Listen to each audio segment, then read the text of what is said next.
আমি একজন দিনমজুর, আমি যা উপার্জন করি তা দিয়ে হালাল খেতে চাই, কিন্তু পরিবার বলে অন্য চাকরি করতে, যাতে হারাম উপার্জন করতে হয়। আমি এখন কি করব? এরপরে প্রশ্ন হলো, আমি 5 ওয়াক্ত নামাজ পড়ি, আমি একাধিক মেয়েদের সাথে জেনা করে ফেলেছি, এখন আমার করণীয় কি? আমার কি ক্ষমা আছে?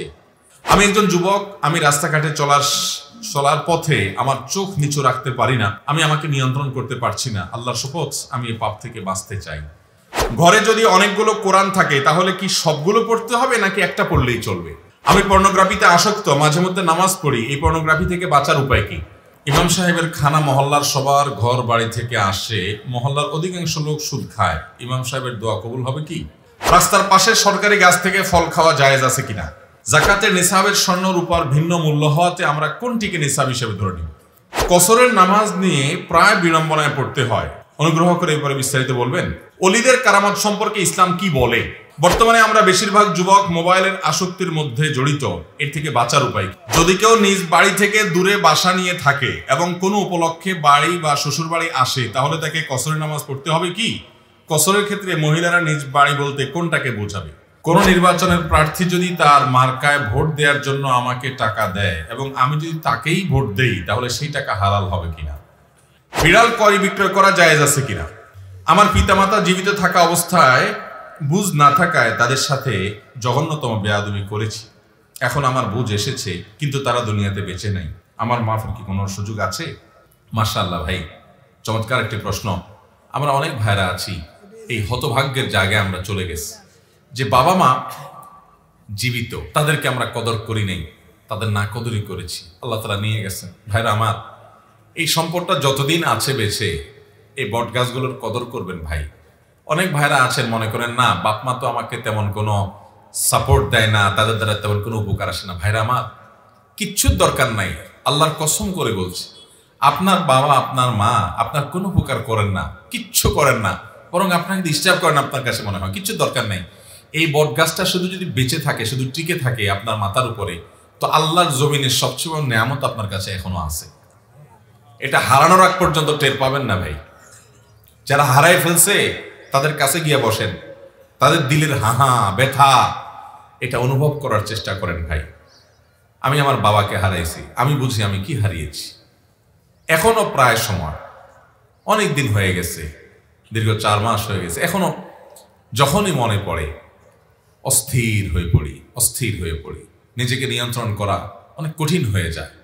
বাবার কোনো স্মৃতি দেখলে মানে নিজেকে কন্ট্রোল করা কঠিন হয়ে যায়, চোখের পানি আর ধরে রাখা যায় না, কঠিন। কারণ এই সম্পদ হারিয়ে যাওয়ার পরে সবাই বুঝে যে কি হারাইছি। আল্লাহ তাআলা যাদের বাবা মা বেঁচে আছেন তাদেরকে কদর করার তৌফিক দান করুন।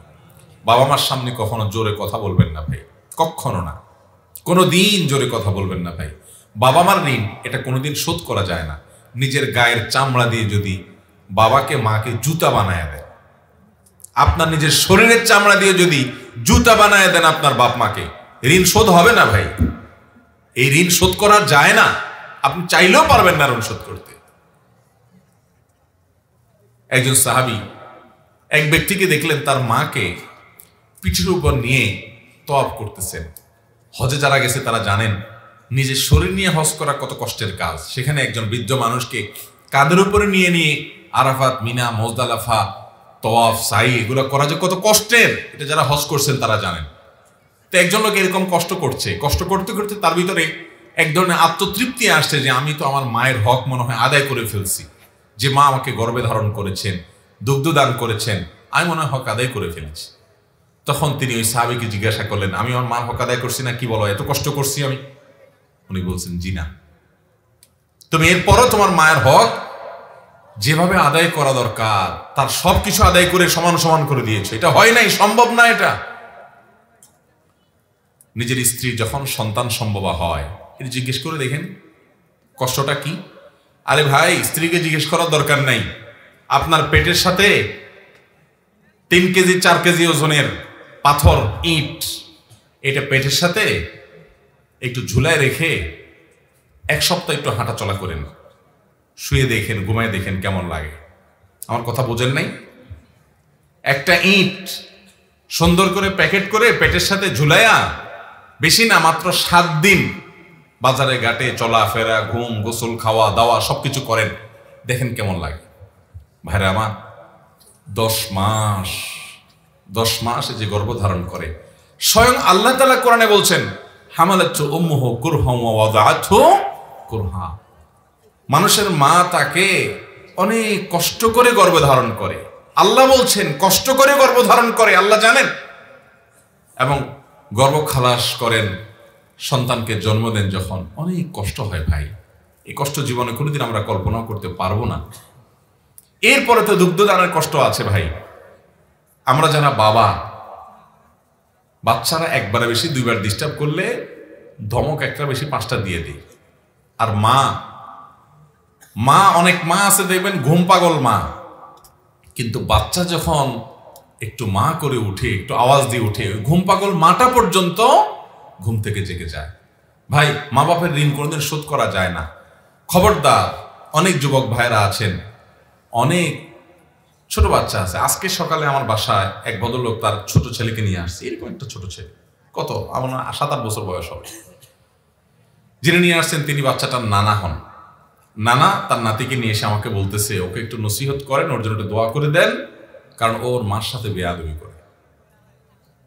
তো আমি চিন্তা করলাম, সমাজ কোথায় চলে যাচ্ছে, একটা 8 বছরের বাচ্চা মার সাথে বেয়াদবি করছে। ভাইরা আমার, এই একটা জায়গায় নো কম্প্রোমাইজের জায়গায় চলে যাবেন।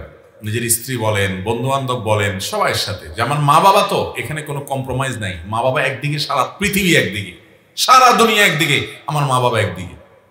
চেষ্টা করবেন তো ইনশাআল্লাহ। ভাইরা আমার, যারা মা বাবাকে হারিয়ে ফেলেছেন, কদর করতে পারেন নাই, এখন আফসোস হচ্ছে, আপনাদের জন্য করণীয় আছে। সহিহ মুসলিমের হাদিসে বর্ণিত হয়েছে, নবী করিম সাল্লাল্লাহু আলাইহি সাল্লাম বলেছেন, ইন্না মিন আবাররিল বিররি রাজুলি মাআল ওয়ালিদাইন, কোন মানুষ তার বাবার প্রতি, মায়ের প্রতি, হাদিসে শুধু বাবার কথা আসছে, কিন্তু বাবা মা দুজনই উদ্দেশ্য, বাবা মায়ের প্রতি যদি কেউ সদাচরণ করতে চায়, তাহলে বাবা মার মৃত্যুর পর বাবা মা যাদের সাথে চলাফেরা করতেন, তাদের সে বন্ধু বান্ধব, তাদের যে আপনজন, তাদের সে প্রিয়জন, তাদের সাথে বাবার মতো আচরণ করবেন।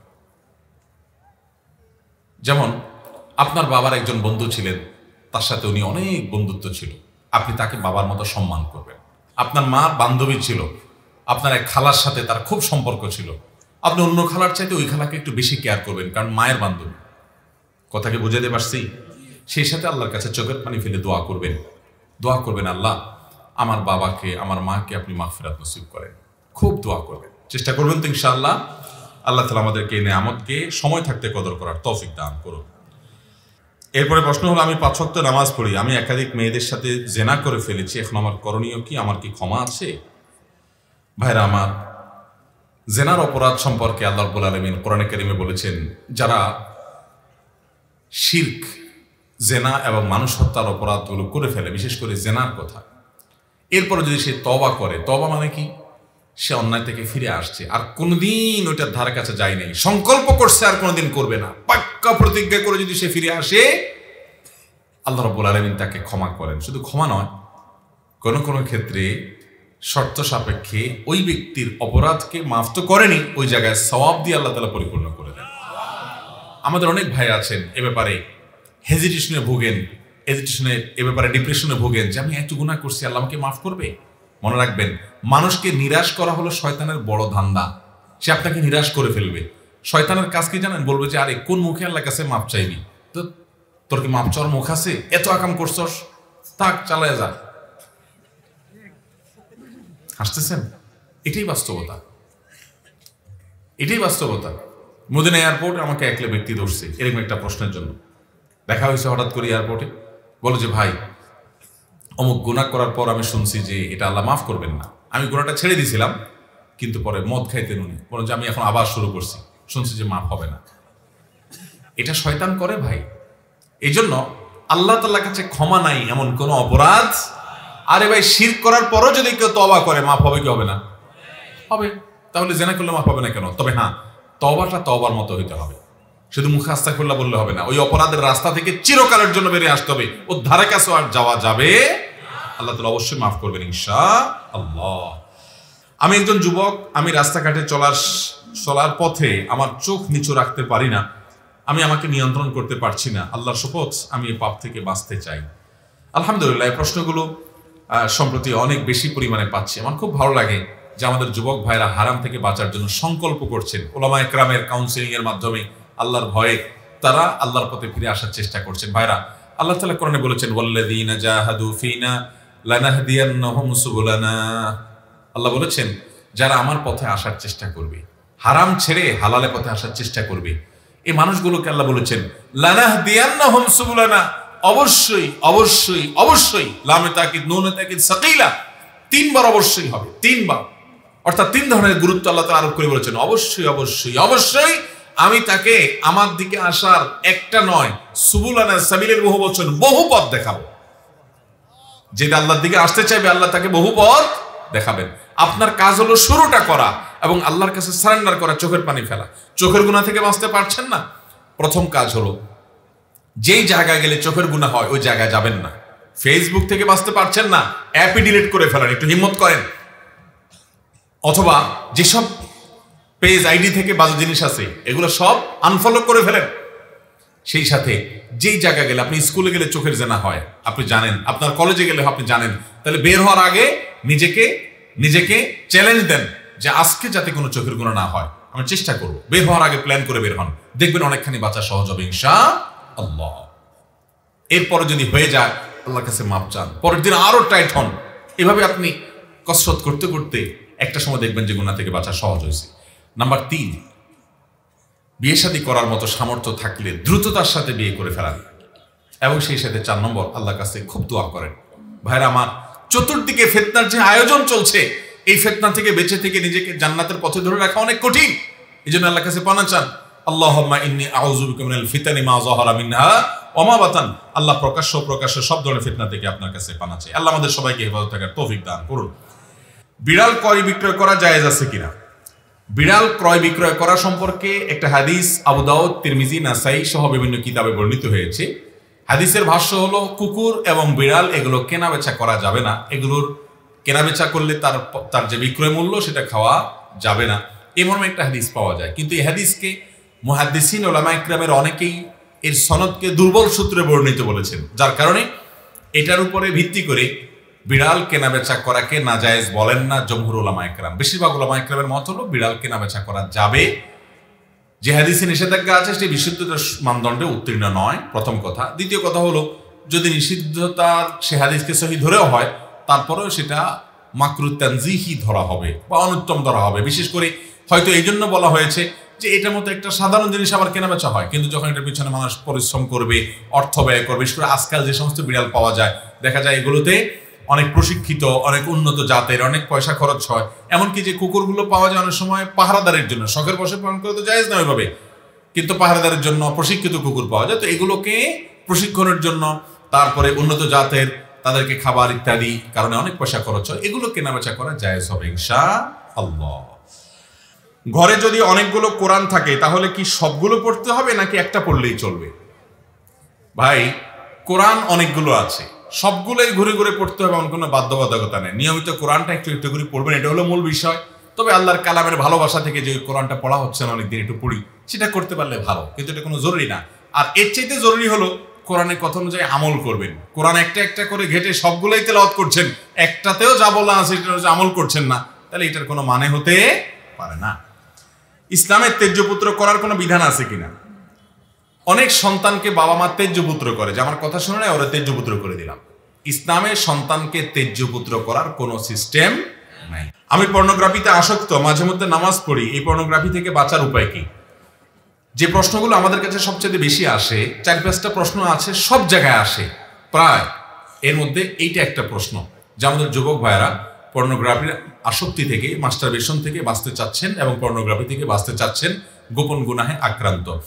দেখুন, এই গুনাহ থেকে বাঁচার জন্য সবচেয়ে কার্যকর উপায় হলো বিবাহ শাদী। আল্লাহ তাআলা যদি উপযুক্ত করেন এবং উপার্জনের কোনো মাধ্যম থাকে, বিবাহ শাদীর দিকে চলে যান, এটা হলো সবচেয়ে কার্যকর উপায়। উপার্জন নাই, উপার্জন শুরু করে দেন, কামা রোজগার শুরু করে দেন, কোনো কাজকে ছোট মনে করবেন না, যে কোনো হালাল উপার্জন শুরু করবেন। আমি সব জায়গায় বলি যুবক ভাইদেরকে, কখনো কোনো কাজকে ছোট মনে করবেন, যে কোনো হালাল উপার্জনের জন্য কাজ শুরু করে দেন। আল্লাহ তাআলা বারাকা দিবেন। আপনি শুরু করেন, আপনার কাজ শুরু করা। একদিকে হয় না, আরেক জায়গায় ছাড়েন, নিরাশ হবেন না। 10 জায়গায় মাইর খেয়েছেন, 11তম জায়গায় শুরু করেন, ইমানদার নিরাশ হবে না। আরো সাবধান হন, আরো সতর্ক হন, শুরু করেন। অতএব আমরা কাজ করব, বেকার থাকবো না। বেকার বসে বসে শুধু বলবেন হুজুর বাবা মাকে বুঝান, একটু ওয়াজ করেন যাতে তাড়াতাড়ি বিয়ে দিয়ে দেয়।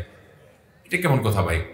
বাবা মারে তো আমি বলবোই, কিন্তু আপনারটা আপনি করেন, উপার্জন শুরু করেন। আর বাবা মাকেও বলি যে সন্তানদেরকে তাড়াতাড়ি বিয়ে দেন, কারণ নানামুখী ফিতনায় তারা আক্রান্ত।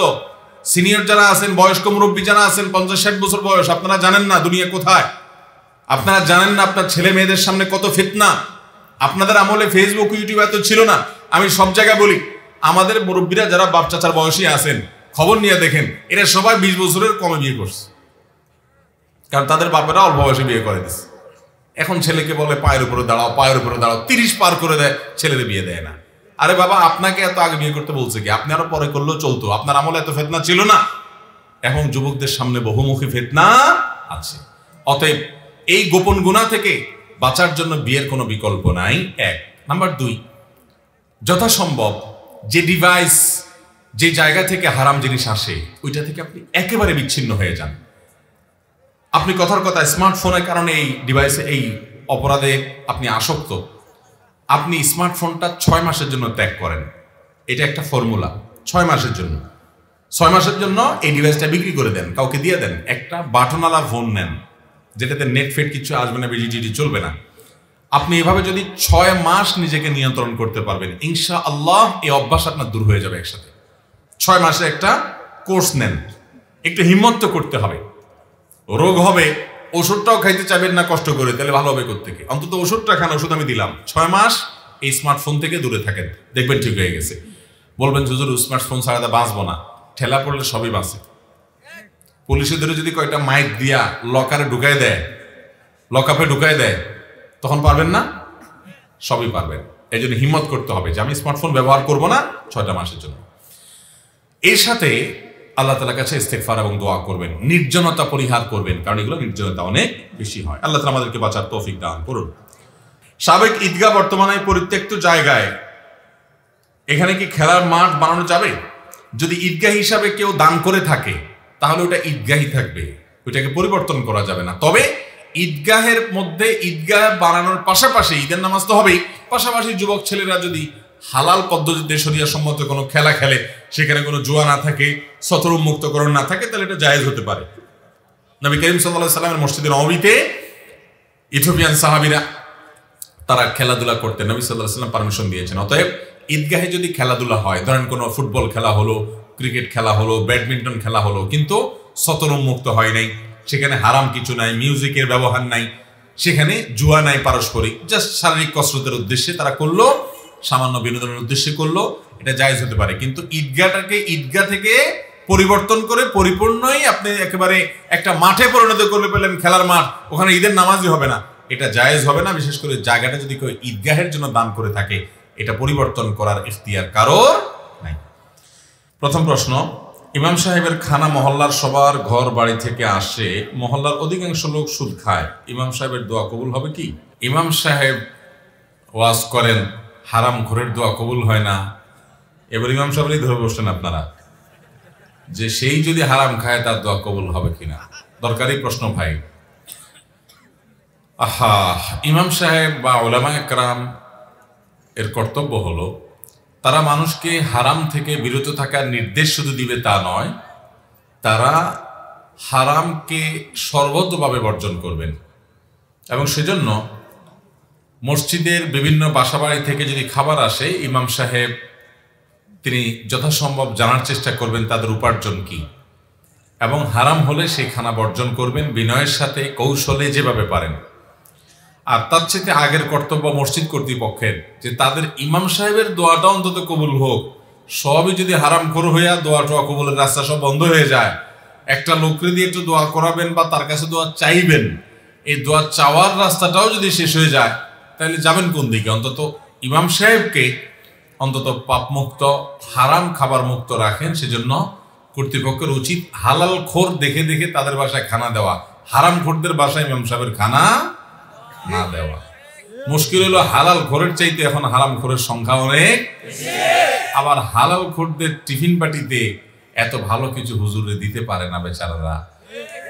হুজুরও অনেক সময় হারাম ঘরের টিফিন বাটির আইটেম দেখে খুশি থাকে অনেক সময়।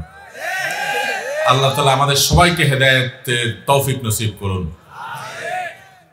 আমার ওয়াজ মাহফিল এর দাওয়াত যারা দেন আমাকে, আমি একটা ফরম দেই, আমার অফিস থেকে একটা ফরম দেওয়া হয়, আসুন্নাহ ফাউন্ডেশন থেকে একটা ফরম দেওয়া হয়। সেই ফরমে 12-13টা শর্ত দেওয়া আছে যে আমাদের মাহফিল নিতে হলে এই শর্তগুলো পূরণ করে সেখানে স্বাক্ষর দিয়ে সভাপতি সেক্রেটারি আবেদন করতে হবে। এরপরে সেটা যদি মঞ্জুর হয়, এই শর্তগুলোর কোনো একটার ব্যত্যয় হলে আমরা মাহফিল স্থল থেকে ফিরে যাওয়ার অধিকার আমরা রাখি। সেরকম লেখাজোখা থাকে আমাদের, কারণ কন্ট্যাক্ট ছাড়া আজকাল কোথায় যে কোন ধরা খায় আবার, এই জন্য আমরা কন্ট্যাক্ট করে যাই। কন্ট্যাক্ট মানে আবার পয়সা বুঝেন না আপনারা, তো পয়সা ছাড়া আজকাল কিছু, কন্ট্যাক্ট শুনলে মনে করেন পয়সা। ভাইরা আমার, সেখানে একটা পয়েন্ট লেখা আছে, কোনো বাসা বাড়িতে যদি আমাকে খেতে হয় তাহলে সেই খাবার হালাল এটি নিশ্চিত করতে হবে। আমরা বিভিন্ন সময় আমাদের অফিস থেকে ফোন দেওয়া হয়, আমি অনেক সময় ব্যক্তিগতভাবে ফোন দেই যে ভাই কোথায় খাবো, কার বাড়িতে খাবো, তার উপার্জন কি। চেষ্টা করি, আমিও যে একেবারে বাঁচতে পারি তা না, চেষ্টা করি আমরা।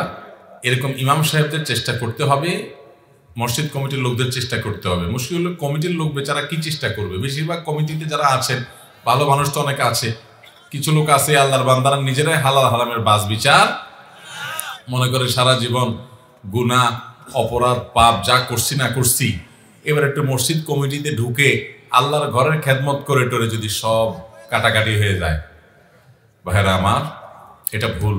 অতএব হারামকে ডিনাই করতে হবে, এই জন্য সৎসাহস থাকতে হবে ইনশাআল্লাহ। ইমাম সাহেব যদি হারাম খানা খান তার দোয়া কবুল হবে না, কারণ হারাম বক্ষণকারীর দোয়া কবুল হয় না। নবী করিম সাল্লাল্লাহু আলাইহি ওয়াসাল্লাম বলেছেন, একজন হারাম উপার্জনকারী সে অনেক দূর থেকে সফর করে এলোমেলো চুল, এলোমেলো দাড়ি, পশম এগুলো নিয়ে, ধুলোমলিন শরীর, কাপড় চোপড় নিয়ে সে মক্কায় গেছে ওমরা করার জন্য, হজ করার জন্য। বাইতুল্লাহর চারপাশ তওয়াফ করছে। পরিস্থিতিটা বোঝার চেষ্টা করেন। দীর্ঘ পথ পাড়ি দিয়ে অনেক কষ্ট করে এলোমেলো চুল নিয়ে, সেই যুগের মানুষ শত শত মাইল হেঁটে, ঘোড়ায়, উঁটে, বিভিন্ন কিছুতে করে আসতো, জীবন বাজি রেখে গেছে আল্লাহর ঘরে, গিয়ে বাইতুল্লাহর চারপাশ তওয়াফ করছে, বাইতুল্লাহ হাজির হয়ে আল্লাহর কাছে দোয়া করছে দুই হাত তুলে। নবী করিম সাল্লাল্লাহু আলাইহি ওয়াসাল্লাম বলেছেন, আন্না ইউস্তাজাবু লিযালিক, তার কিভাবে দোয়া কবুল হতে পারে? অসম্ভব। যত কষ্ট করুক, বাইতুল্লাহর ভিতরে ঢুকে দোয়া করুক, কবুল হবে না। কারণ তার শরীর হারাম দ্বারা গঠন হয়েছে, তার পোশাক আশাক হারাম দ্বারায় সে কিনেছে। এই হারামের সংশ্লিষ্ট এত ভয়াবহ বিষয় ভাইরা। অতএব হারাম থেকে বাঁচার জন্য আমাদের সংকল্প করতে হবে। সবাই চেষ্টা করবো তো ইনশাআল্লাহ। মুশকিল হলো হারাম থেকে বাঁচবেন কেমনে? হারাম থেকে বাঁচতে গেলেই তো নানামুখী কথা, অন্য সবার কথা তো পরে। আমি সব জায়গায় বলি, সবার আগে আবার আপনার বাপ মাই তো মানবে না, বলবে যে এটা কোনো কথা রে বাবা, পয়সাও তো লাগে দুনিয়াতে, সবাই পোলাপান কামায়, তুমি একেবারে হালাল হালাল করে এরকম থাকবা। বাপ মাও মানবে না, বউ বাচ্চাও মানবে না, সারা দুনিয়ার একজন মানুষও যদি না মানে কিচ্ছু আসা যায় না। তারপরও হারামের কাছে কোনো প্রকার মাথা নত করা যাবে। মুশকিল হলো হারামের কাছে মাথা নত না করলে হুজুররাও দাম দিবে না, আমরাও দাম দেবো না। ভাই পয়সা করি থাকলে সবাই কদর করে, মাহফিলেও মারহাবা নারায়ে তাকবীর শোনা যায়, তাই না ভাইরা আমার? গোটা দুনিয়ার মানুষ মারহাবা দিলেও আমি হারাম কামাবো না, আর একটা মানুষ যদি আমার সাথে না থাকে তবু আমি হারামে যাব না। এর নাম ঈমান। আল্লাহ তাআলা আমাদেরকে সেরকম ঈমানদার হওয়ার তৌফিক দান করুন। অতএব ইমাম সাহেব হোক, আমরা নিজেরা হই, কেউ হারাম ভক্ষণ করব না। আপনি হারাম উপার্জন করেন নাই, কিন্তু ভক্ষণ করছেন, গুনাহ আপনার হবে না। হয়তো কোনো কোনো ক্ষেত্রে আপনি না জানা খাইছেন, কিন্তু এটার যে প্রতিক্রিয়া, প্রভাব, সেটা আপনার মধ্যে পড়বেই পড়বে, ইবাদতের স্বাদ নষ্ট হয়ে যাবে। এজন্য হারাম খানা থেকে নিজেরা তো বাঁচবেনই, ইমাম সাহেবদেরকে বিশেষভাবে বাঁচানোর চেষ্টা করবেন ইনশাআল্লাহ। আমি একজন দিনমজুর, আমি যা উপার্জন করি তা দিয়ে হালাল খেতে চাই, কিন্তু পরিবার বলে অন্য চাকরি করতে, যাতে হারাম উপার্জন করতে হয়। আমি এখন কি করব? ভাইরা আমার, এ ভাইয়ের মতো অনেক ভাইদের প্রশ্ন আছে এবং পরিবারের পক্ষ থেকে প্রেশার আছে যে পরিবারের লোকরা চায় যে তুমি একটু টাকা পয়সা কামাই করে বড়লোক হও, পয়সা পাতি করো, জমি জমা রাখো, ঘর বাড়ি করো, গাড়ি বাড়ি করো, চাপ আছে। ভাইয়ের আমার, আমাদের এই সমাজটা আজ তেলালা মাথায় তেল এ পরিমাণ দেয় যে এই সমাজে সবার দাম আছে, শুধু সৎ মানুষের কোনো দাম নাই। আপনি অনেক পয়সা করে কামাইছেন, ঢাকা শহরে গেছেন পড়ালেখা করতে, কয়েক বছরের মধ্যে মাশাআল্লাহ বহুত চালাক হয়ে গেছেন, এরপর আপনি উপার্জন শুরু করছেন। দিনান আপনি দেখা গেল যে জমি জমা রাখা শুরু করছেন, বাজারে একটা দোকান রাখছেন, শহরে একটা ফ্ল্যাট বুকিং দিছেন, জমি জমা কেনা ধরছেন, একটা গাড়ি নতুন কিনছেন, ভাবচক্কর বেশ ভালোই। আপনার বাপ মাও খুব খুশি, শরীরে ভাব আসছে, ছেলের উপার্জন আছে, আসলে সবাই একটু তোয়াজ করে, জি হুজুর করে। এটা দেখে অন্যান্য বাপ মারা তাদের ছেলে মেয়েদেরকে প্রেশার দেয়, ছেলেমেয়েরা প্রেশার ফিল করে যে আমাদের তো এরকম দরকার। এই সমাজে উপার্জন করে কেউ যদি উপরে উঠতে পারে সবাই বাহবা দেয়, মাশাআল্লাহ বাবা মাশাআল্লাহ, তুমি সফল মানুষ, সফল আগায় গেছো মাশাআল্লাহ। অন্যদের বলে দেখ অমুকের কাছ থেকে শিখ কিছু, ঠিক না বেঠিক? কিভাবে আগায় গেছে, কাহিনী কি, কি কাম করে টাকা কামাই করছে, এই জিনিসটা কেউ গুণাক্ষরে কল্পনাও, এত ছোট চাকরি করে এত পয়সা কেমনে হলো, এটা কেউ চিন্তা করে না। এই সমাজটা আজ এমন একটা জায়গায় চলে গেছে যে সবাই শুধুমাত্র পয়সা করে কামাই করলে তাকে তেল মাখে। সৎ মানুষের মূল্য আমাদের সমাজে, আমরা ছোটবেলায় কিছু দেখেছি, আমাদের বাপ চাচার বয়সে মুরব্বী ওনারা আরো বেশি দেখছেন। সেটা কি, সমাজে একটা সৎ মানুষের মূল্য হতো এক সময়। একজন স্কুলের মাস্টার, তাকে দেখে পুরো এলাকার মানুষ রাস্তার পাশে দাঁড়িয়ে সালাম করত, শ্রদ্ধা করত, জানে যে লোকটা সৎ এবং ভালো মানুষ। চোর ডাকাত পয়সাওয়ালা হলেও সামনে হয়তো ভয়ে কিছু বলতো না, প্রতিটা মানুষ ঘৃণা করত। এখন অন্যায়কে ঘৃণা করার মানসিকতাও সমাজ থেকে লোপ হয়ে গেছে। এখন সৎ মানুষকে দেখলে কেউ জিজ্ঞাসা পর্যন্ত করে না, কিন্তু তাই বলে কি আমরা সততা ছেড়ে দিব?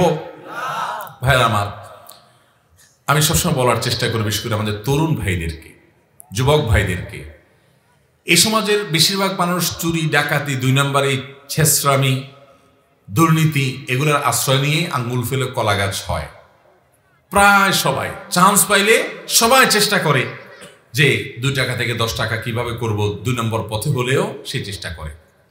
আপনি ব্যতিক্রম হওয়ার চেষ্টা করেন যে না, আমি এটা করব না, আমি হালাল উপার্জন করে যদি অনেক টাকা পয়সা হয় আলহামদুলিল্লাহ দান দক্ষিণা করতে পারবো, আর যদি সেটা না হয়, হারাম আমার 1 পয়সারও দরকার নেই, হালাল বহু টাকা দরকার আছে, আমি সেটাকে না করব। এটাতে সমস্যা হবে কি, আগে ভাগে বলে দিই, সমস্যা হবে বাপ মাও খুশি হবে না, বউটাও হয়তো খুশি হবে না, ছেলে মেয়েরা হয়তো খুশি হবে না। তাদেরকে খুশি করার জন্য প্রথম কাজ হলো তাদেরকে দিন বোঝাবেন, দিন, যে গোটা দেশটা আমি কিনে ফেললাম এক সময়, হয়ে গেল অনেক টাকা পয়সা, তো নিয়ে যেতে পারবো কিছু, নিয়ে যাওয়ার সুযোগ আছে কোনো?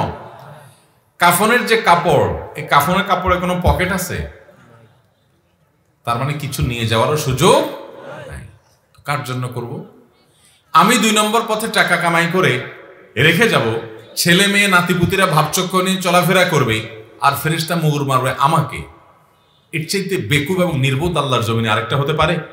পারে না। এই জন্য ভাইরা আমার, সৎ টাকা হালাল উপার্জন করব, হারামকে না করব। বাবা মা বুঝছে না, তাদেরকে বুঝাবো যে বাবা কতকাল বেঁচে থাকবা, অমুকের ছেলে কামাই করছে, কিভাবে করছে আমি জানি না, যদি হারাম উপার্জন করে থাকে তো ওই টাকা আমার দরকার নাই বাবা, আমরা গরিব থাকবো, অনেক সুখে থাকবো, মানসিক শান্তিতে থাকবো। আমি এটা কথা প্রায় বলি, আজকে এক মাহফিলে বলে আসছি যে ভাইরা আমার, যারা অবৈধ পথে উপার্জন করে 2 নম্বর টাকা দিয়ে বড় লোক হয়, আপনারা আমরা দেখতে বাহির থেকে মনে করি যে অনেক সুখে আছে, তাই না?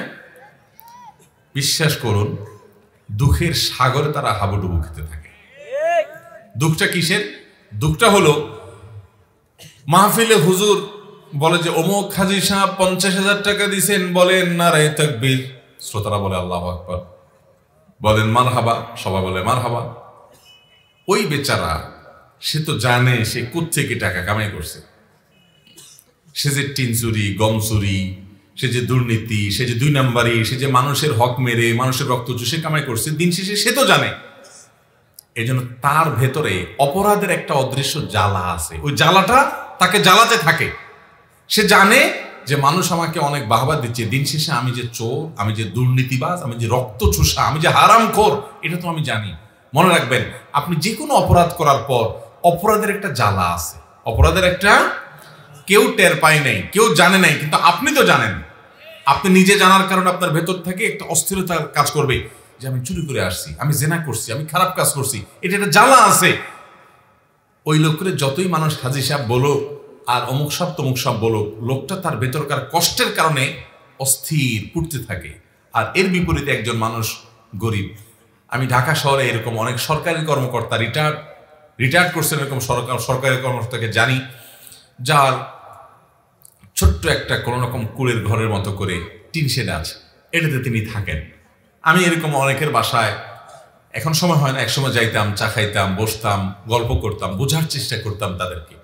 আমার কাছে মনে হতো আল্লাহর জমিনে যদি কোনো সুখী মানুষ থাকে, এই মানুষগুলো, কারণ তার ভেতর থেকে তাকে একটা সার্টিফিকেট দেয় যে আলহামদুলিল্লাহ কখনো মানুষের 10 টাকা ঘুষ খাই নাই, 2 নম্বর কোনো কাজ করি নাই, নিজের জ্ঞাতসারে কখনো অন্যায় উপার্জন করি নাই। সে নুন পান্তা খায়, কিন্তু ওটার ভিতরে সে একটা সুখ অনুভব করে। আর একজন মুরগির রানে কামড় দেয়, আর সে ওই চিত্র তার সামনে ভেসে উঠে যে সে দুর্নীতিবাজ, সে চোর, সে ডাকাত, সে রক্তচোষা। অতএব আপনি কেন সৎ পথে থাকবেন? আপনি নিজে সুখে থাকার জন্য সৎ পথে থাকবেন। অসৎ পথে থাকা মানুষ কোটি কোটি টাকার মালিক হতে পারে, আল্লাহর কসম করে বলতে পারে সে সুখী কখনো হতে পারে। সুখটা মনের ব্যাপার ভাই। সুখটা কিসের ব্যাপার? আমার কথা, নবী সাল্লাল্লাহু আলাইহি ওয়াসাল্লামের কথা, আল গিনা গিনান নাফস লাইসাল গিনা বিকাসরাতিল আরদ। অনেক পয়সা করি, জমি জমা করে ফেলার নাম ধনী হওয়া নয়, সুখ নয়। ওয়ালাকিন্নাল গিনা গিনান নাফস, কিন্তু সচ্ছলতা হলো মনের সচ্ছলতা। মনের সচ্ছলতা মানে একটা মানুষের অল্প স্বল্প আছে, কিন্তু সে খুব সুখী, সে বলে আমার আর দরকার নাই, আমি অনেক খুশি তো আলহামদুলিল্লাহ, আমার যেটা আছে এটা নিয়ে আমি আল্লাহর কাছে 1000 গুণ শুকরিয়া আদায় করি। দুনিয়া থেকে চলে যাবে, খেয়ে পড়ে বেঁচে আছে, অনেকে এটাও পাচ্ছে না, আলহামদুলিল্লাহ, আমার হারাম টাকার কোনো দরকার নেই, সে ওইটা থেকে অমুখাপেক্ষী। এরকম ব্যক্তি মনের দিক থেকে সুখী, এ হলো আসল সুখ। আল্লাহ তাআলা আমাদেরকে সে আসল সুখী হওয়ার তৌফিক দান করুন। দুনিয়াটা হলো ভাই মরিচিকার মতো। মরিচিকা দূর থেকে দেখতে পানির মতো লাগে, কাছে যায় দেখে কই পানিটা নেই, কিচ্ছু নেই, মরুভূমির মরিচিকা। হারামখোরদেরকে দেখার পর আমাদের মনে হয় যে এরকম পয়সা করি যখন হবে, গাড়ি হবে, বাড়ি হবে, সবাই বাহবা দিবে, নারায় তাকবীর দিবে, মারহাবা বলবে, তখন মনে হয় অনেক ভালো লাগবে। ওখানে যাওয়ার আগ পর্যন্ত আমরা টের পাই না। অতএব ভাইরা, আমরা আল্লাহর কাছে সুখ শান্তি চাইবো। সুখ শান্তি চান না টাকা পয়সা চান? সুখ শান্তি চান। আমি এবার একটা অপশন দিই, দেখি কোনটা চান। আল্লাহ তাআলা যদি আপনাকে বলে যে একদিকে ধরেন 100 কোটি টাকা আছে, এই টাকা তোমাকে দেওয়া হবে, তুমি চাইলে এই টাকার মালিক তুমি হয়ে যাবা। এই টাকা পাওয়ার পর তোমার সুখ শান্তি হইতেও পারে, নাও হইতে পারে, পেরেশানি হইতে পারে, অসুখ বিসুখ হইতে পারে, পেরেশানি হইতে পারে, নাও হইতে পারে, কিন্তু টাকা 100 কোটি আছে। আরেক পাশে অপশন নম্বর 2, তোমার জন্য কোন রকম একটা ভাঙা চালের দোচালা টিনের ঘর আছে, আর একটা রিক্সা আছে, রিক্সাটা চালাবা প্যাডেল মেরে, আর কুড়ে ঘরে থাকবা, কোন রকম নুন পান্তা এনে খাবা, তবে সুখের গ্যারান্টি আছে। কোন অপশন নেবেন? কুড়ের ঘর নেবেন? সত্যি সত্যি যদি আল্লাহ তাআলা অপশন দেন, তখন বোঝা যাবে যে কোনটার দিকে চোখ টানে। আহা ভাইরা আমার, ভালো করে শুনেন। আপনি ধরে ফেলছেন পলিসিটা, এই জন্য কুড়ের ঘর বলতেছেন, চালাকি করলে তো হবে না। আল্লাহর কাছে দোয়া করতে কি চান? সুখ চান না পয়সা চান? সুখ চান। সব তো ফেরেশতা, এখানে ওয়াজ করার দরকার কি? তাই এত ফেরেশতা থাকলে এখানে ওয়াজ করার দরকার আছে? আর কোনো, এ তো সব আল্লাহওয়ালা মানুষেরা, এরা পয়সা করে কিছু চায় না। সুবহানাল্লাহ। ভাই, আমরা আল্লাহর কাছে সাধারণত কি চাই বলেন তো? অনেক যুবক আমাদের কাছে প্রশ্ন দেয়, হুজুর একটা মেয়েকে আমার খুব ভালো লাগে, মনে হয় অনেক, তারে পাইলে সুখী হব, তো আল্লাহর কাছে ওই মেয়েকে যেন আমি স্ত্রী হিসাবে পাই, এটা দোয়া করা যাবে কিনা? এটা অনেক ছেলে প্রশ্ন করে। আমি বলি, ভাই, এই মেয়েকে পাইলে তুমি সুখ পাবা, এই গ্যারান্টি তোমার কে দিল? তোমার মনে বলতেছে যে এই মেয়েরে পাইলে আমি সুখে পেয়ে যাব।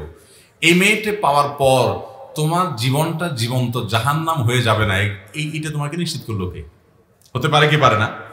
এরকম বহুত ছেলে তথাকথিত প্রেম, যেটা 2 নম্বরই আর কি, 2 নম্বরই আমি এমনি এমনি বলি না, আমি সব জায়গায় ব্যাখ্যা দিই। কারণ এটা হলো ছেলেদের কিছু ফষ্টি নষ্টি করার ধান্দা, আর মেয়েদের কিছু চটপটি ফুচকা চাইনিজ বাদাম খাওয়ার ধান্দা।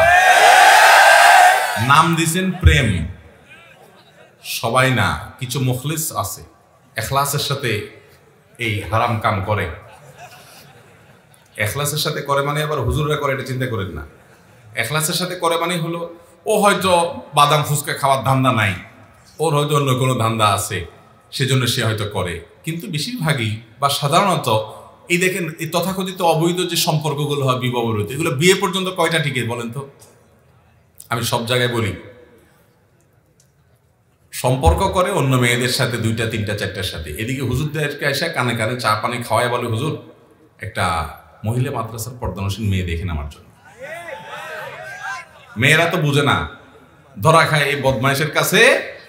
এর পাম্পট্টিমূলক কথাবার্তা শুনে, চোখের পানি দেখে, ভালোবাসা, আন তান, প্রেম প্রীতি, এই সমস্ত 2 নম্বরের কথাবার্তা শুনে বেচারি গলে যায়, তার সব বরবাদ করে ফেলা। ওই প্রতারকের প্রতারণা ধরতে পারে না।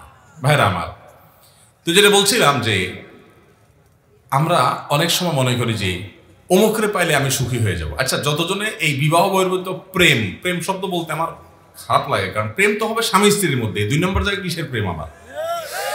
এই 2 নম্বর সম্পর্ক যারা করে, এরা সবাই তো মনে করে যে অমুকরে পাইলে আমার জীবন জান্নাত হয়ে যাবে। এগুলো বিয়ে করার পর সবগুলোর জীবন খুব সুখী হয়ে যায়? চুলাচুলি হয় না, বরং বেশিরভাগ হয়। এই 2 নম্বর সম্পর্ক বেশিরভাগ ওইদিকে যায়, কারণ আল্লাহ তাআলা হারামে আরাম। এর বিপরীতে আমি দেখাই, বৈবাহিক সম্পর্কের মাধ্যমে যে সম্পর্কগুলো গড়ে ওঠে, এখানে অশান্তি হয়, কিন্তু এখানে তুলনামূলক কম হয়। এখানে প্রতারণা কম হয়, সামাজিক একটা বন্ধন আছে, ফ্যামিলিগত একটা কমিটমেন্ট আছে। এটা এরকম হয় না ভাইরা আমার।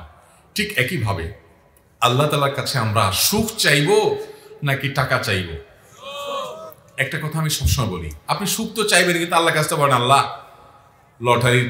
লটারির টিকিট কিনছি, আল্লাহ 40 লাখ টাকা লটারি দিয়ে দাও, আল্লাহ আর কিছু চাবো না জীবনে। এটা হলো অনেকে ক্যালকুলেশন করে আল্লাহর কাছে চায়, আল্লাহকে বাজেট দেয় যে আল্লাহ এই লাখখানিক টাকার ভিতরে একটা বাইক, আর এই লাখ 2 টাকার পুঁজি, আর একটা আইফোন টিভি করার জন্য, আল্লাহ মোটামুটি এই 2-3টা জিনিস দিয়ে দিলে আমার আর কোনো ডিমান্ড না, আল্লাহ শুধু এইটুকু হলে চলবে। বা এইটুকু হলে যে আপনি সুখে শান্তি থাকবেন এমন কোনো গ্যারান্টি আছে? এটা বরং আপনার বিপদের কারণও হতে পারে। এই বাইকে আপনার বিপদের কারণ হতে পারে না? এই জন্য আল্লাহর কাছে এটা চাওয়ার নিয়ম না ভাই। কি চাইবেন আল্লাহর কাছে? নবী করিম সাল্লাল্লাহু আলাইহি ওয়াসাল্লাম শিক্ষা দিয়েছেন। ওলামা ইকরাম আছেন এখানে, নবী করিম সাল্লাল্লাহু আলাইহি ওয়াসাল্লামের প্রতিটা পদক্ষেপে আল্লাহর কাছে দোয়া করতেন। এত দোয়া, চলতে ফিরতে, উঠতে বসতে, প্রতিটা কদমে কদমে দোয়া, আজকার দোয়া প্রতি কদমে করবে। আমি অন্তত পাই নাই কোথাও, ওলামা ইকরাম পাইলে বলেন, নবী করিম সাল্লাল্লাহু আলাইহি ওয়াসাল্লাম কোনো দোয়ায় আল্লাহর কাছে এরকম কোনো দোয়া করছেন আমি দেখিনি যে আল্লাহুম্মা ইন্নী আসআলুকা আমওয়ালান কাসীরা, আল্লাহ আপনার কাছে অনেক পয়সা কড়ি চাই। এরকম একটা দোয়া আমি আজ পর্যন্ত পাইনি। আপনারা পাইছেন? কিন্তু একটা দোয়া পাইছি বারবার, বিভিন্নভাবে নবী সাল্লাল্লাহু আলাইহি ওয়াসাল্লাম আল্লাহর কাছে গেছেন। এটা কি? তিনি আল্লাহর কাছে দোয়া করেছেন। এই দোয়াটা বিভিন্নভাবে করেছেন। আল্লাহুম্মা ইন্নী আসআলুকাল আফিয়াহ ফিদ দুনিয়া ওয়াল আখিরাহ, আল্লাহ দুনিয়াতে আপনার কাছে আমি শান্তি চাই, আখিরাতে শান্তি চাই। আমি যাকে মনে করছি এর সাথে আমার শান্তি হবে, এটা না হয় অন্য কোনো জায়গা হতে পারে, যেখানে শান্তি হবে ওখানে আল্লাহ আপনি আমাকে নিয়ে যান। আল্লাহ, কাউকে আপনি কুলের ঘর দিয়ে শান্তির মধ্যে তাকে রাখতে পারেন, আরেকজনকে অনেক পয়সা করে দিয়ে শান্তির ধারে কাছেও রাখবেন না, এমনও হতে পারে। এই জন্য ভাইয়ের আমার, আল্লাহর কাছে কি চাইবো আমরা? ইনশাআল্লাহ শান্তি চাইবো। যে ভাই প্রশ্ন করেছেন তাকে বলবো, বাবা মা পরিবারের লোকেরা আপনাকে বাধ্য করে হারামে যাইতে, তাদেরকে বুঝান, চোখের পানি ফেলেন, কোন ওলামা ইকরামকে দিয়ে কাউন্সিলিং করেন যে হারাম কি হালাল কি, হারামে শান্তি নাই, হালালে শান্তি আছে, তাদেরকে বুঝান যে শান্তিটা দিন শেষে দরকার, আমি হারামে যাব না, আমি ওই প্রতিযোগিতা করব না যে তার আরেকজনের ছেলে লাখ লাখ টাকা কোটি কোটি টাকা বানায়, আমি কম্পিটিশনে যাব না, আমি সততার কম্পিটিশনে থাকবো।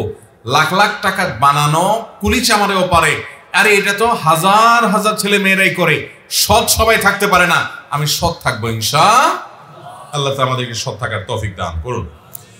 রাস্তার পাশে সরকারি গাছ থেকে ফল খাওয়া জায়েজ আছে কিনা? দরকারি প্রশ্ন ভাই, হাসবেন কেন? রাস্তার ধারে যে সমস্ত ফল গাছ থাকে, এই ফল গাছগুলো যদি বিশেষ কোনো ব্যক্তির ব্যক্তি মালিকানাধীন ফল না হয়, সরকারি গাছে সরকারি রাস্তায় সরকারি গাছে অনেক সময় ফল হয়, বা অনেক সময় ব্যক্তি মালিকানাধীন হলেও সেটাকে অনেক সময় রাস্তার ধারে এভাবে ওপেন রেখে দেওয়া হয়, এটার ফল এগুলোকে হেফাজত করার জন্য, সেভ করার জন্য, নিরাপদ করার জন্য কোনো আয়োজন থাকে না, ওপেন থাকে।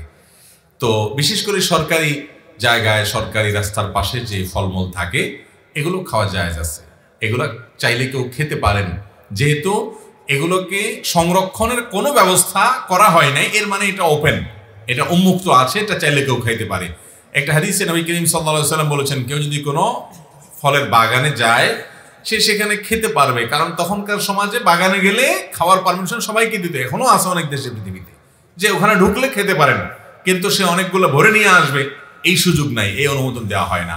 অতএব রাস্তার ধারে এরকম কোনো ফল আছে, এটা সিস্টেমই বলে দিচ্ছে যে এটা কেউ খেলে মালিক কর্তৃপক্ষের কোনো আপত্তির ব্যাপার নাই, অতএব কেউ চাইলে সেখান থেকে খেতে পারবে। এমনকি আমাদের আশেপাশে দেখা যায় অনেক আম গাছ থেকে আম পড়ে, তাল গাছ থেকে তাল পড়ে, অনেক ফল ঝরে পড়ে, এগুলো নেওয়া যাবে কিনা? উত্তর হলো, মালিক পক্ষের যদি অনুমতি থাকে, সে অনুমতিটা বোঝা যায় বিভিন্নভাবে। যেমন কথার কথা, এটাকে হেফাজত করার মতো কোনো ব্যবস্থা নেই, অনেকে কাঁটা দিয়ে রাখে, অনেকে বেড়া দিয়ে রাখে, অনেকে জাল দিয়ে রাখে, এগুলো দেখলে তো বোঝাই যাচ্ছে যে উনি আপনাকে এটা নিতে দিচ্ছে না, তখন ওটা খাওয়া জায়েজ হবে।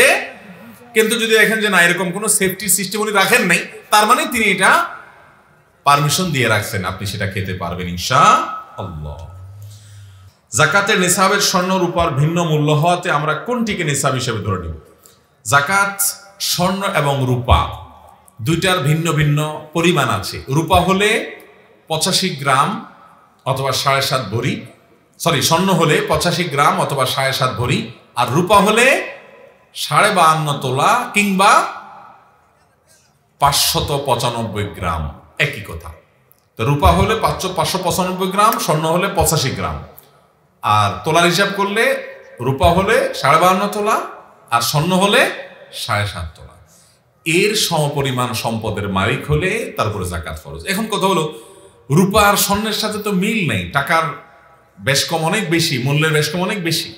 তো এক্ষেত্রে উত্তর হলো, যেই কোনো একটা, এখন রূপার দাম কম, পৃথিবীতে কোনো কালে কোনো সমাজে যদি রূপার দাম বেশিও হয়ে যায়, তখন স্বর্ণেরটা হবে সর্বনিম্ন নিসাব, কথার কথা আর কি। স্বর্ণ এবং রূপা এই দুইটার যে কোনো একটা নিসাবকে টাচ করবে, স্পর্শ করবে, যাকাত ফরজ হবে। এখন ধরেন আপনার কাছে ক্যাশ টাকা আছে, তাহলে ক্যাশ টাকাটা স্বর্ণ বা রূপা যে কোনোটার সাথেই এটা কনভার্ট হতে পারে। অতএব আপনি যখন এটাকে রূপাতে কনভার্ট করবেন, তাতে 595 গ্রাম রূপা কিনতে 40-50 হাজার টাকা বা তার চেয়ে প্লাস মাইনাস টাকা হইলেই হয়ে যাবে, মানে এই টাকার মালিক হয়ে গেলে 1 বছর থাকলে যাকাত ফরজ হয়ে যাবে। কিন্তু স্বর্ণ যদি হিসাব করেন, তাহলে 7.5 ভরি স্বর্ণ এটা কিনতে তো অনেক কয়েক লাখ টাকা লাগে। কথা কি বুঝাতে পারছি? এই জন্য স্বর্ণ বা রূপা যে কোনো একটাকে টাচ করলেই যাকাত ফরজ হয়ে যাবে। যার শুধু স্বর্ণ আছে তার 7.5 ভরির আগে যাকাত নাই, কিন্তু একজনের কিছু স্বর্ণ আছে, কিছু টাকা আছে, তাইলে এই স্বর্ণটাকে টাকায় কনভার্ট করে এই টাকা সহ রূপার নিসাব টাচ করলেই যাকাত ফরজ হয়ে যাবে। শুধু স্বর্ণ থাকলে তার 7.5 ভরির নিচে যাকাত হবে না। কথা কি বুঝাতে পারছি? অতএব স্বর্ণ রূপা যে কোনো একটা স্পর্শ করলে যাকাত হবে। কসরের নামাজ নিয়ে প্রায় বিড়ম্বনায় পড়তে হয়, অনুগ্রহ করে এবারে বিস্তারিত বলবেন। কসরের নামাজ নিয়ে আসলেই অনেক ভাইরা বেশ বিপাকে পড়ে, অনেক বোনরাও বিপাকে পড়ে, কোথায় কসর পড়ব।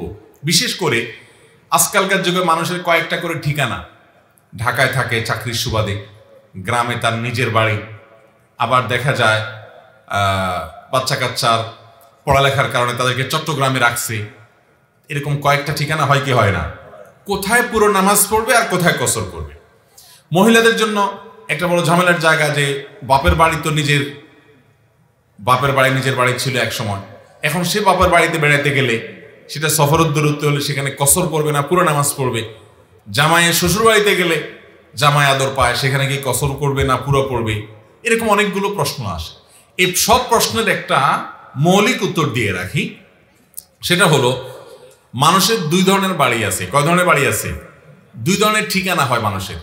একটাকে বলা হয় ওয়াতনে আসলি, আর একটাকে বলা হয় ওয়াতনে ইকামা। ওয়াতনে আসলি মানে হলো মূল ঠিকানা, মূল বাড়ি। ধরেন কুমিল্লার দেবিদ্বারের এই গ্রামে ছোট শালঘরে আপনার বাড়ি, বাপদাদার ভিটা, এখানে আপনার ঘর বাড়ি আছে, এটা হলো আপনার মূল বাড়ি। আপনি পাসপোর্টে স্থায়ী ঠিকানা এটা লেখেন, এনআইডিতে আপনি এটা লেখেন, সব জায়গায় এটা লেখেন, এবং এটা আপনার স্থায়ী ঠিকানা। সোজা কথা, ঘুরে ফিরে আপনি এখানেই আসবেন। আর আপনি ঢাকা শহরে চাকরির সুবাদে আছেন বা ব্যবসার সুবাদে আছেন, আপনি সেখানে একটা ফ্ল্যাট বাড়ি ভাড়া নিয়ে আছেন, কিংবা সেখানে ফ্ল্যাট একটা আপনি কিনছেনই, বাট ওখানে আপনি থাকেন, কিন্তু আপনার মূল ঠিকানা এখন এখানেই, আপনার এখানে ঘর বিটা আছে, সব আছে। তাহলে দুই রকমের ঠিকানা হলো, একটা মূল ঠিকানা আর হলো বসবাসের ঠিকানা, যে ওখানে বসবাস করতেছেন। এই দুই জায়গাতে ফুল নামাজ পড়বেন।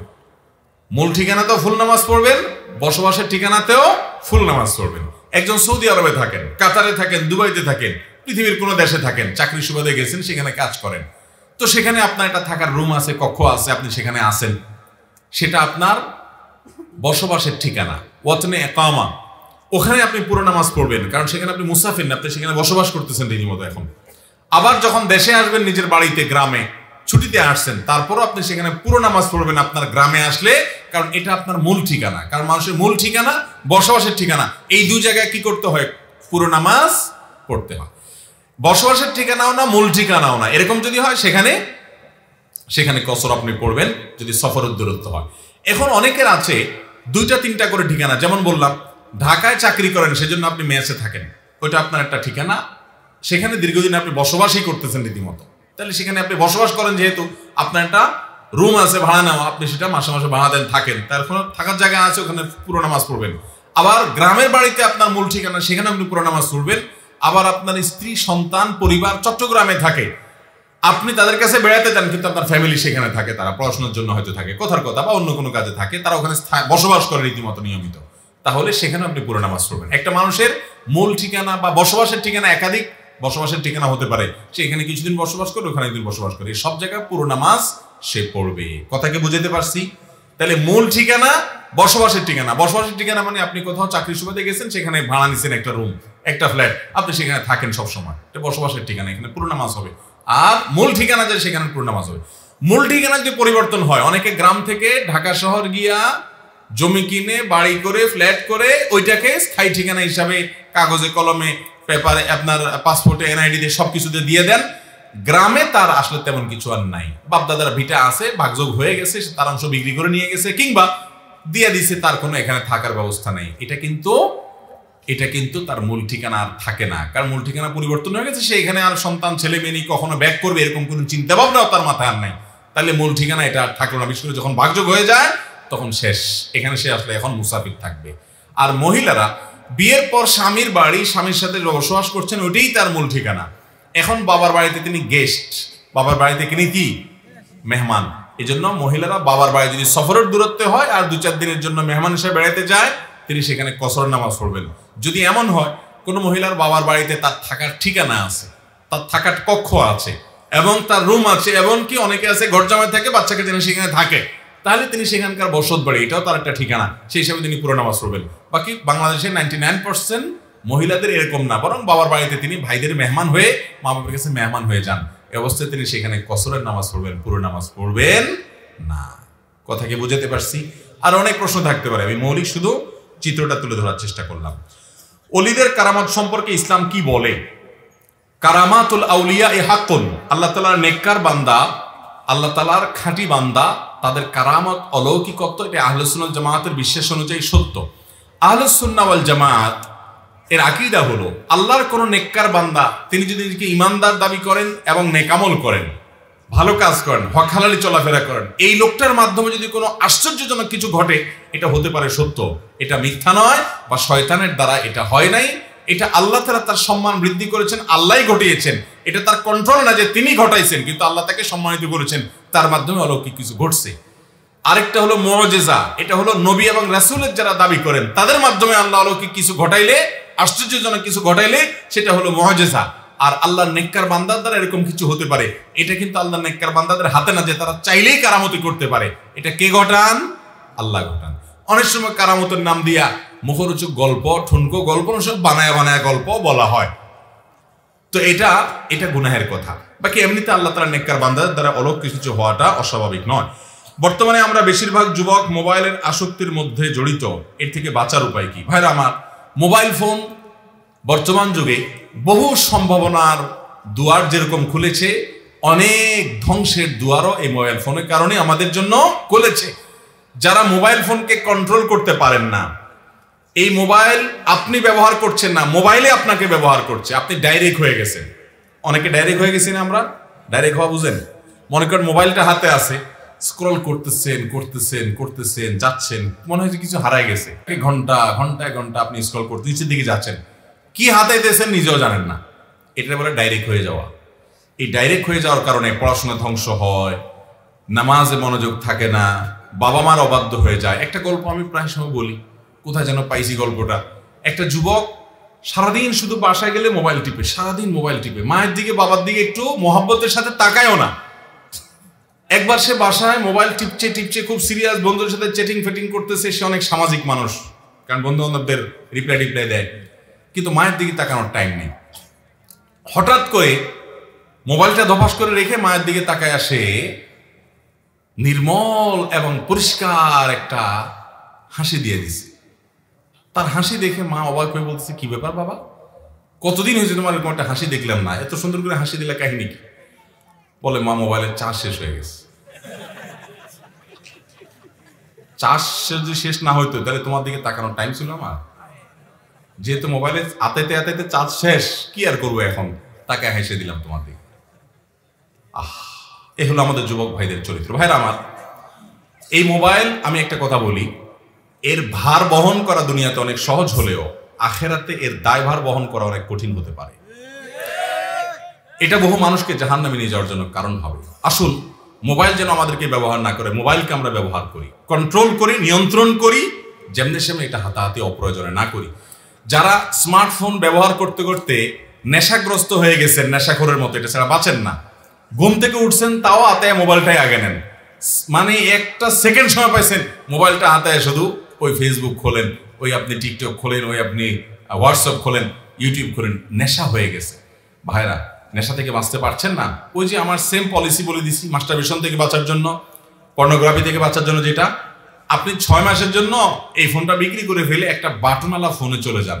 বন্ধুদেরকে সবাই মেসেজ দিয়ে দেন, আমি আর মেসেঞ্জার নাই দোস্ত, ডাইরেক্ট পারলে কল দিও, না হলে আসসালামু আলাইকুম। 6 মাসের জন্য একটু কঠিন হবে, চেষ্টা করেন ভাই, কঠিন হবে, অসম্ভব নয়। আপনি যদি 6 মাস এভাবে এই বদভ্যাস থেকে সরে আসতে পারেন, দেখবেন অনেকখানি আপনি সুস্থ হয়ে গেছেন। আল্লাহ তাআলা আমাদের যুবক ভাইদেরকে সুস্থতা নসিব করুন। এটা একটা রোগ ভাই, রোগী যে এটা নিজে টেরও পাচ্ছেন না। আল্লাহ তাআলা আমাদেরকে বাঁচার তৌফিক দান করুন। বিভিন্ন অনুষ্ঠানে, ইসলামী প্রোগ্রামে মোবাইল বা ক্যামেরা দিয়ে ভিডিও ধারণ করা, ছবি তোলা সম্বন্ধে জানতে চাই, ইসলাম কি বলে? আপনি যদি কোনো বিয়ে শাদীর অনুষ্ঠানে এরকম ছবি তোলা, ভিডিও করার কাজ করেন, তাহলে সেখানে হারাম কিছু যদি হয় তাহলে সেটা জায়েজ হবে না। আর যদি হারাম কিছু না হয় তাহলে সেক্ষেত্রে সেটা জায়েজ হতে পারে, এটা প্রিন্টেড যত্নবদ্ধ না হবে। ঠিক একইভাবে ওয়াজ মাহফিলে, ভালো কোনো জায়গায় হারাম কোনো ছবি তুললেন না, নিষিদ্ধ কোনো কিছু করলেন না, তাহলে সেটা জায়েজ হতে পারে। আল্লাহু আলাম। যদি কেউ নিজ বাড়ি থেকে দূরে বাসা নিয়ে থাকে এবং কোনো উপলক্ষে বাড়ি বা শ্বশুর বাড়ি আসে, তাহলে তাকে কসরের নামাজ পড়তে হবে কি? কসরের ক্ষেত্রে মহিলারা নিজ বাড়ি বলতে কোনটাকে বোঝাবে? আলহামদুলিল্লাহ, এটা আমাদের একটু আগে একটা প্রশ্ন উত্তরে চলে আসছে, তারপরও নতুন করে প্রশ্ন করেছেন বলি। নিজ বাড়ি থেকে দূরে যদি বাসা নিয়ে আপনি থাকেন, আপনার বাচ্চা কাচ্চা পড়ালেখা করার জন্য স্কুল মাদ্রাসার কাছে, সে যদি সফরের দূরত্ব হয়, যেহেতু ওখানে বাসা বাড়ি নিয়ে আপনি বসবাস করছেন, সেখানে কি কসর পড়বে না পুরো নামাজ পড়বে?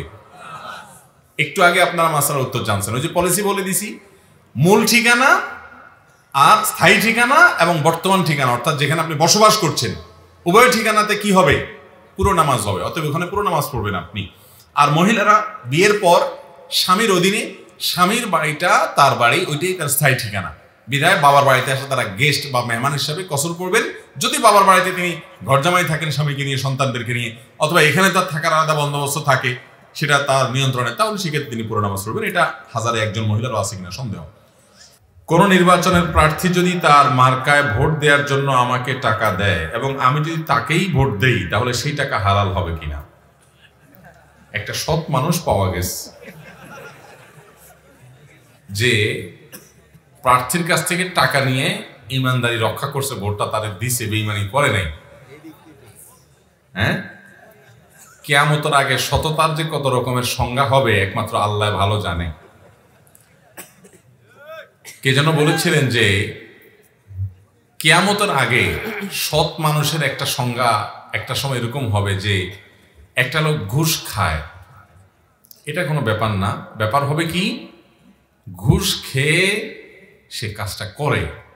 তখনকার মানুষরা মনে করবে যে এরকম একটা ফেরেশতা, এরকম একটা ভালো মানুষ ওই অফিসে আছে যে লোকটা ঘুষ খায় তার কাজটা করে। সততার সংজ্ঞা পাল্টাতে পাল্টাতে মানুষ নিজে নামতে নামতে কোথায় গিয়ে থামছে দেখছেন? আল্লাহু আকবার। আমাকে এক ভাই বলছেন যে, এবং আরো অনেক অভিভাবকরা বলেন যে ভাই, যারা পশ্চিমা দুনিয়াতে বিভিন্ন দেশে থাকেন, সবার কথা না, অনেকেই, আমরা আমাদের ছেলে মেয়েরা বিবাহ বহির্ভূত সম্পর্কে জড়ালে হারামের লিপ্ত হয়েছে সেজন্য আমরা পেরেশান হই। সচেতন অভিভাবকরা উপযুক্ত হওয়ার সঙ্গে সঙ্গে ছেলে মেয়েকে বিয়ে দেওয়ার জন্য চেষ্টা করেন, সদিচ্ছা থাকে, কারণ তাদেরকে গুনাহ থেকে বাঁচাতে হবে। আর পশ্চিমা দুনিয়াতে অনেক দেশে অনেক মানুষ আছেন, সবাই না, যারা তাদের সন্তানরা কেউ যদি কোনো ছেলে কোনো মেয়ের সাথে প্রেম করে, কোনো মেয়ে যদি কোনো ছেলের সাথে প্রেম করে, প্রেম শব্দটা আমার কাছে একটা টাউটবাজি শব্দ, মানে 2 নম্বর সম্পর্ক করে, সহজ কথায়। এই কামটা যদি করে তো বাপ মা নাকি, কোনো বাপ মা নাকি শুকর আদায় করে আল্লাহর কাছে আলহামদুলিল্লাহ বলে, এবং অন্যদেরকে বলে যে আমার ছেলেটা একটা মেয়ের সাথে রিলেশন করছে, খুশি হয় সে। কেন? কারণ আশেপাশে অন্যান্য ছেলেরা ছেলেদের সাথে গে বা সমকামিতায় লিপ্ত হয়, এই ছেলেটা অন্তত একটা মেয়ে ধরছে কমপক্ষে, এই খুশিতে বাপ মা শুকর আদায় করে। মানুষ ধ্বংস হতে হতে, পতন হতে হতে, পচতে পচতে যখন দুর্গন্ধ বের হতে থাকে, তখন সততার সংজ্ঞাগুলো এভাবে পাল্টাতে থাকে। যে ভাই প্রশ্ন করেছেন তার প্রশ্নটা অনেকটা এই রকমের, সেজন্য 2টা এক্সাম্পল দিলাম। আপনি ভোটার হিসাবে প্রার্থীর কাছ থেকে টাকা নিছেন, 500 টাকা, 1000 টাকা, 2000 টাকা, 5000 টাকা, যাই নেওয়ার নিছেন, বা একটু চা পানিই খাইছেন। খাইয়া আপনি বলছেন না, আমি তো বেঈমানি করতে পারি না, মুসলমান,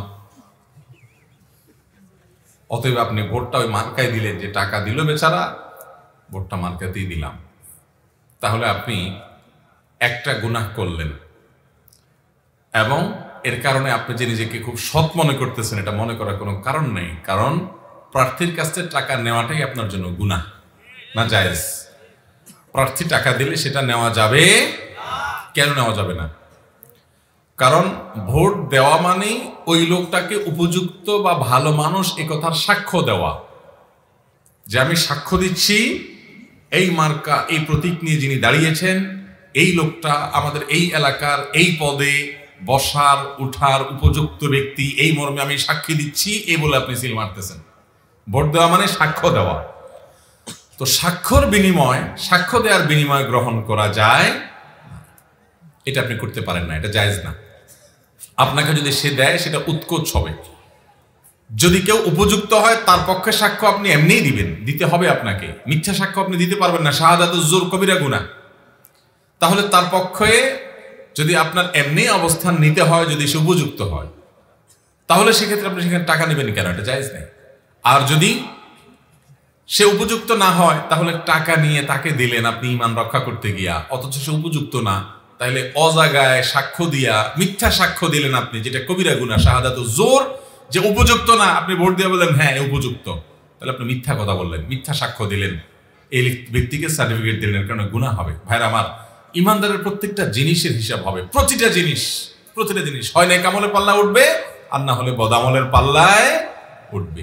এখন মুশকিল হলো, আজকাল ভোটাররা টাকা চাওয়া লাগে না, প্রার্থীরা বাড়িতে বাড়িতে গিয়ে দিয়ে আসে।